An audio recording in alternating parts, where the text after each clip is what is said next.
মনের সুখই আসল সুখ। আপনার মন, আপনার হৃদয়টা, আপনার হার্ট, আপনার সোল, এইটা মানে পিস অফ মাইন্ড আছে কিনা এটা আপনি খেয়াল করবেন। বাহ্যিক অনেক জিনিস আপনার মানে চোখ ধাঁধানো মনে হতে পারে, ওইটা কিন্তু আসলে সুখ না। সুখ আসলে কোথায়? হৃদয়ের সুখটা, মনের সুখটাই আসল সুখ। আপনি দেখবেন যে অনেক অনেক সম্পদশালী, অনেক টাকার মালিক, অনেক নেম ফেম, কিন্তু ফ্যামিলিতে সুখ নেই, ঘরের ভেতরে তার অশান্তি, এরকম আছে না অনেক? আসলে কি সে সুখী? টাকা পয়সার তো শেষ নাই, মিলিয়নিয়ার, বিলিয়নিয়ার, মাল্টি বিলিয়নিয়ার, বিশাল বিজনেস ম্যাগনেট, কিন্তু ঘরে স্ত্রীর সাথে ভালো সম্পর্ক নাই, ছেলে মেয়ে কথা শোনে নাই, তো অহরহ এখনকার সময়। আসলে কি সে হ্যাপি? কি বলেন? চিত্তে শান্তি নাই, মনে সুখ নাই। মনের সুখ আসল সুখ। অনেক টাকার মালিক, ঘরে 8-10টা কাজের লোক, কয়েকটা বাবুর্চি, কিন্তু খেয়ে হজম করতে পারে না। আছে এরকম প্রবলেম অনেকের? বলেন তো, যার ডাইজেস্টের সমস্যা, ডাইজেস্ট হয় না, তার কত কষ্ট। আমাদের কখনো যখন এরকম হয় যে ডাইজেস্ট হচ্ছে না, একটু কি বলে ফুড পয়জনিং বা বদহজম এরকম কিছু হলে কি অশান্তি লাগে, আর সারা জীবনটাই এটা। তার জীবনটা কেমন যাচ্ছে বলেন?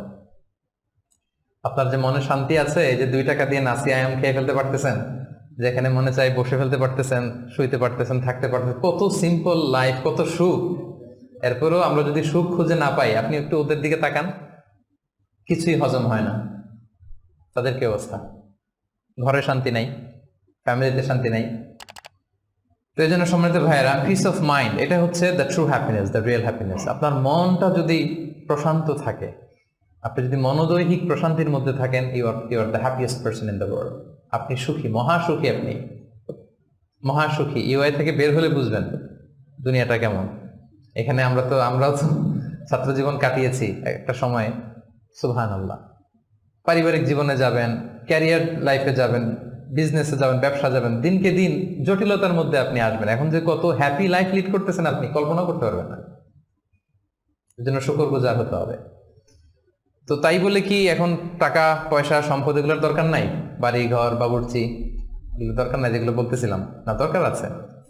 আমি বুঝাতে চাচ্ছি যে ওগুলোই আসল সুখের সন্ধান দেয় না। আসল সুখ কিসের সুখ? মনের সুখ। সবাই বলেন, আসল সুখ মনের সুখ। পার্থিব জীবনের এই ব্যাপারগুলো যে লাগে, এটাও ইসলাম বলে। যেমন রাসূল সাল্লাল্লাহু আলাইহি ওয়াসাল্লাম একটা চমৎকার হাদিস, সহিহ হাদিস, এটা আমি একটু করে শেয়ার করি। রাসূল সাল্লাল্লাহু আলাইহি ওয়াসাল্লাম বলেছেন যে আরবাউম মিনাস সাআদা, 4টা হচ্ছে মানে সুখী হওয়ার মাধ্যম বা সৌভাগ্যশীল হওয়ার মাধ্যম। যার 4টা আছে সে সাঈদ, আর যার 4টা নাই সে শাকী। সাঈদ মানে কি? সুখী বা সৌভাগ্যশীল, আর শাকী মানে দুঃখী বা দুর্ভাগা। তো সুখী কারা বা সৌভাগ্যশীল কারা? রাসূল সাল্লাল্লাহু আলাইহি ওয়াসাল্লাম পার্থিব জিনিস যে লাগে, এটা যে ইসলাম ডিনাই করে না তার প্রমাণ রাসূল সাল্লাল্লাহু আলাইহি ওয়াসাল্লাম বলছেন যে আরবাউন মিনাস সাআদা, 4টা জিনিস মানুষের সুখ নিশ্চিত করে, সুখ এনে দেয় পার্থিব জগতে, দুনিয়াবি হাইসিয়াতে আর কি। 1 নম্বর হচ্ছে আল মারআতু সালিহা, নেককার স্ত্রী। এটা কিন্তু আপনার জীবনকে সুখময় করার একটা বড় মাধ্যম। 2 নম্বর হচ্ছে আল মাসকানুল ওয়াসিআ, প্রশস্ত বাসভবন। কি বলেন? খুব যদি চিপা চাপা হয়, এটা তো ওখানে চলাফেরা করে মজা হবে না, স্বাভাবিক। কিন্তু যদি একটা চমৎকার বাসভবন হয়, অনেক স্পেশাস, এটা আসলেই সুখ স্বাচ্ছন্দ্যের একটা ব্যাপার, মানে দুনিয়াবি দিক থেকে। 3 নম্বর হচ্ছে ওয়াল জারু সালেহ, ভালো প্রতিবেশী, গুড নেইবার। কি বলেন? আরবিতে কি বলে? উতলুবুল জার ক্বাবলাদ দার, বাড়ি কেনার আগে আগে প্রতিবেশী দেখে নাও, আরবি ভাষা একটা প্রবাদ। আর 4 নম্বর হচ্ছে ওয়াল মারকাবুল হানি, মানে হচ্ছে লিটারালি হচ্ছে সুইট রাইডিং, ভালো একটা আরোহণ। এটা বর্তমানে গাড়ি হইতে পারে, একটা সুন্দর চমৎকার গাড়ি, ভালো ব্র্যান্ডের গাড়ি, মার্সিডিজ না হইতে পারে। তারপর রাসূল সাল্লাল্লাহু আলাইহি ওয়াসাল্লাম টেস্টিফাই করছে, আপনার এটা নেগেটিভলি নেওয়ার সুযোগ নাই। হ্যাঁ, এটা দুনিয়াবি দিক থেকে তো অবশ্যই একটা সুখের মাধ্যম, মার্সিডিজ ব্র্যান্ড হতে পারে। অথবা রাসূল সাল্লাল্লাহু আলাইহি ওয়াসাল্লামের সময় ছিল যে কোনো আরোহণ, ভালো ঘোড়া, তেজস্বী ঘোড়া, উট, হ্যাঁ এগুলো। তাহলে এই 4টা হচ্ছে আরবাউম মিনাস সাআদা, এই 4টা জিনিস পার্থিব জগতের সুখ এনে দেয়, মানুষকে সৌভাগ্যশীল বানায়। তার মানে ইসলাম এটা নিষেধ করে নাই। কিন্তু দ্য পয়েন্ট ইজ হেয়ার, রাসূল সাল্লাল্লাহু আলাইহি ওয়াসাল্লামের জীবনে কয়টা ছিল বলেন? এই 4টার মধ্যে থেকে রাসূল সাল্লাল্লাহু আলাইহি ওয়াসাল্লামের জীবনে আসলে কয়টা ছিল? শুধু 1 নম্বরটাই ছিল। যদি আপনি মানে একেবারে সঠিকভাবে চিন্তা করে দেখেন, এই চারটা জিনিস থাকলে যে জীবনটা খুব স্মুথ হয়, রাসূল সাল্লাল্লাহু আলাইহি ওয়াসাল্লাম বলছেন কথা ঠিক, কিন্তু ওনার কয়টা ছিল? একটাই ভালো মতো ছিল, সেটা কি? নেককার স্ত্রী, আল মারআতুস সালিহা, এটা ছিল। 2 নম্বরে আসেন আল মাসকানুল ওয়াসি, তো মোটেও ছিল না। রাসূল সাল্লাল্লাহু আলাইহি ওয়াসাল্লামের ঘরের সাইজ জানেন তো না?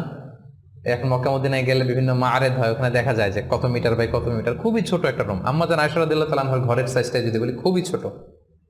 এই অল্প কিছু জিনিস রাখতে পারে, একটা জাজিম রাখতে পারে, কয়েকটা জিনিস ঝুলায় রাখতে পারে, আর দুইজন থাকতে পারে কোন রকম। এটা ছিল ওনার বাসভবন। এটা কি আল মাসকানুল ওয়াসি হইছে?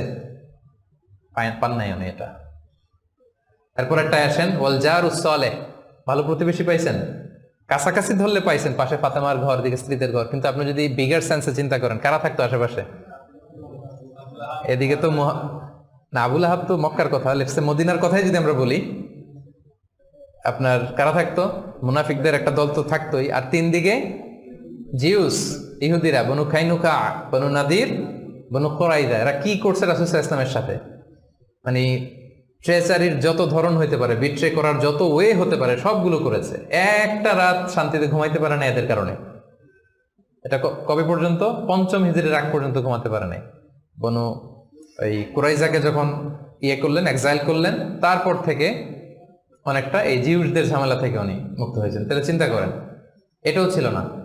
এরপর 4 নম্বরে যদি আসেন আল মারকাবাল হানি, ভালো যানবাহন বা ঘোড়া, এগুলো ছিল এভারেজ ধরতে পারেন, যেগুলো ছিল কসওয়া, আদবা, যা ছিল এগুলো এভারেজ টাইপের। তার মানে রাসূল সাল্লাল্লাহু আলাইহি ওয়াসাল্লামের কিন্তু এগুলো ছিল না। এটা প্রমাণ করে যে এগুলো হইলে জীবন স্মুথ হয়, সুন্দর হয়, বাট এগুলোই সুখ শান্তি দেওয়ার আসল টুলস না। আসল সুখ বলেন না একটু সবাই, আসল সুখ মনের সুখ, এটা খেয়াল রাখতে হবে। এটা আমি কোথা থেকে নিয়েছি? এটা হাদিস থেকে নিয়েছি। এই যে রাসূল সাল্লাল্লাহু আলাইহি ওয়াসাল্লাম বলছে যে লাইসাল গিনা আন কাসরাতিল আরাব, অনেক সম্পদ থাকলে এটাই অন্তরের মজা, শান্তি, প্রাচুর্যতা না।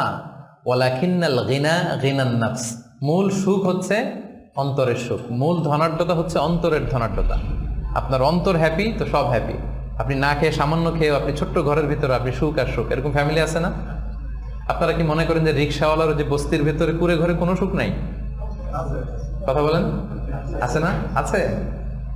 এদেরকেও আল্লাহ সুখের সন্ধান দিয়েছেন। তো নট নেসেসারি যে আপনার টাকা পয়সা এগুলো হইলেই সুখ হবে না।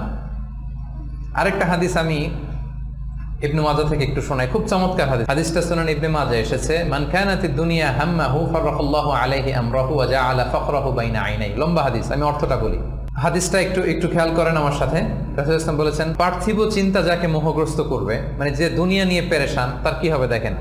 তার কাজকর্মে আল্লাহ তাআলা অস্থিরতা ঢেলে দিবেন, সে অস্থির হবে।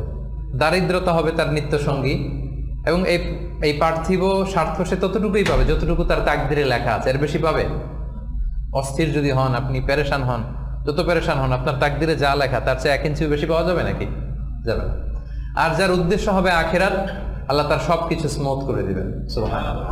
তার অন্তরকে আল্লাহ তাআলা ঐশ্বর্যমণ্ডিত করে দিবেন। এই যেটা বলতেছিলাম যে ফাইনাল গিনা গিনান নাফস, অন্তরের সুখ, হৃদয়ের সুখী আসল সুখ, অন্তরের সুখী আসল সুখ। এবং দুনিয়া স্বয়ং তার সামনে এসে হাজির হবে।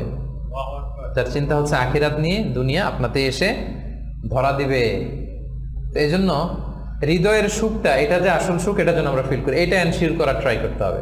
আপনি এইটা না করে অন্যদিকে যদি বেশি ছুটেন, আপনার অস্থিরতা কমবে না, এটা আপনাকে দুঃখী বানাবে, অসুখী বানাবে, অস্থির বানাবে, আপনার সুখ কেড়ে নেবে জীবন থেকে।